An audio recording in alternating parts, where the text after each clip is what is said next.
शब्द कोई आदमी बोलता है, आप कितनी बार किसी को बोल के देखिए कि तुम मेरे हो, तुम मेरे हो। ये 3 प्रकार से असर लाते हैं। किसी को आप बोलो तुम मेरे हो, 1% भी असर नहीं आए ऐसा हो सकता है, वो है लो वाइब्रेशन या 0 वाइब्रेशन। किसी को बोलो तुम मेरे हो, उसको दिल में खुशी हो जाए, वो मीडियम वाइब्रेशन है। किसी को बोलो तुम मेरे हो और पागल हो जाएं। आप देखो कितने इस धरती में हुए हैं। मार्टिन लूथर किंग को लीजिए आप, जूनियर मार्टिन लूथर किंग एक भाषण देता था तो पूरी दुनिया उसके पीछे पागल होके खड़ी हो जाती थी।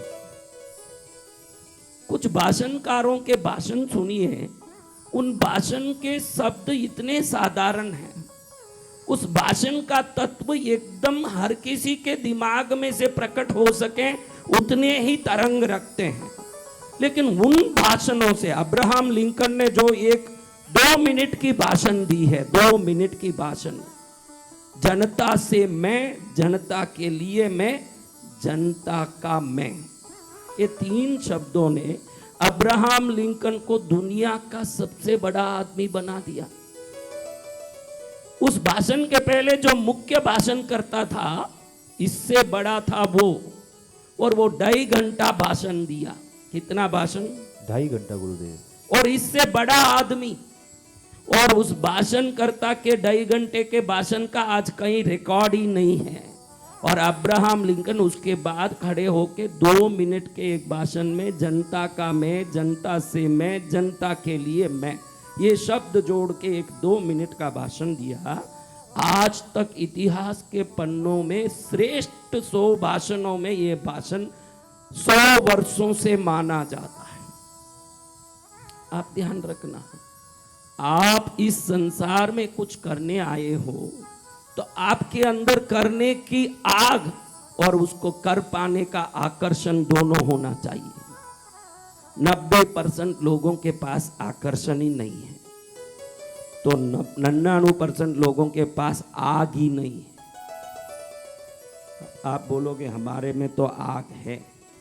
मैं मानता हूं कि आप उबलते तो हो, लेकिन कोई पानी 100 डिग्री में नहीं पहुंचेगा तो क्या बाफ बन पाएगा महाराज?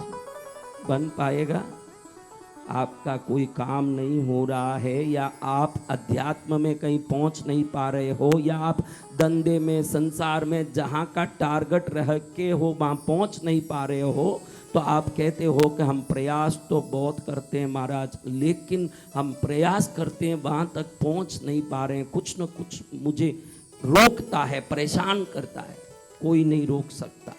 संसार के जितने क्रांतिकारियों का इतिहास पढ़ोगे तो उन्होंने इतने सारे विघ्न और परेशानियों को झेला है कि जिसका कोई हद नहीं है, लेकिन वो विजेता बने इसलिए कि उनको पता है कि बाहर के विघ्न और उपद्रव कुछ नहीं कर सकते अगर 100 डिग्री में उबलने की आप आग ले आओ अपनी जिंदगी में। कितने डिग्री में? अगर नहीं हो रहा है तो मैं ये मानता हूँ शायद आप 99 डिग्री भी उबल रहे होंगे, लेकिन विज्ञान का तत्व कहता है कि तो 99, 98 कितना भी 98, 99, 97 कितना भी बॉइलिंग टेम्परेचर में जा, तुझे 100 में आए बगैर प्राप्ति नहीं होगी। हाँ, समझ रहे हो मेरी बात? इसमें कई लोगों को कोई आग ही नहीं है, और कई लोग उबल रहे हैं तो उस तक नहीं पहुंच पाते जो बॉइलिंग टेम्परेचर है। तकलीफ वो है कि आप बॉइलिंग टेम्परेचर तक पहुंचने के लिए मन में आग लगाना पड़ेगा। हाँ, एक बूढ़ा 75 साल का बूढ़ा बोलने के लिए भी मुझे शर्म आता है, क्योंकि उसको देखो तो आपसे भी जवान दिखता है। भारत में एक इलेक्शन के पहले 200 से ज्यादा रैली पूरा दिन घूम के कर सकता है, और हम 2 घंटा काम करके थक जाते हैं, और तीसरी बार वो प्रधानमंत्री बन के दिखा देता है कि मेरा बॉइलिंग टेम्परेचर कितना है, देखो दुनिया को दिखाता है। सत्य वचन गुरुदेव। हाँ, मेरा बॉइलिंग टेम्परेचर कितना है। ये मत सोचना कि कोई आदमी कुछ भी किसी को आकर्षित, वशीकृत करके कुछ पाएगा। कोई भी आदमी मेहनत से ही पा पाएगा जो भी वो पाता है अपने जीवन में। आप लोग मेहनत करना, अपना जीवन का संकल्प बना लो कि भाई 100% 100 डिग्री तक उबल के बाप बन के ही रहूंगा, यानी अंतिम चरण तक मेरे सपने को देखो।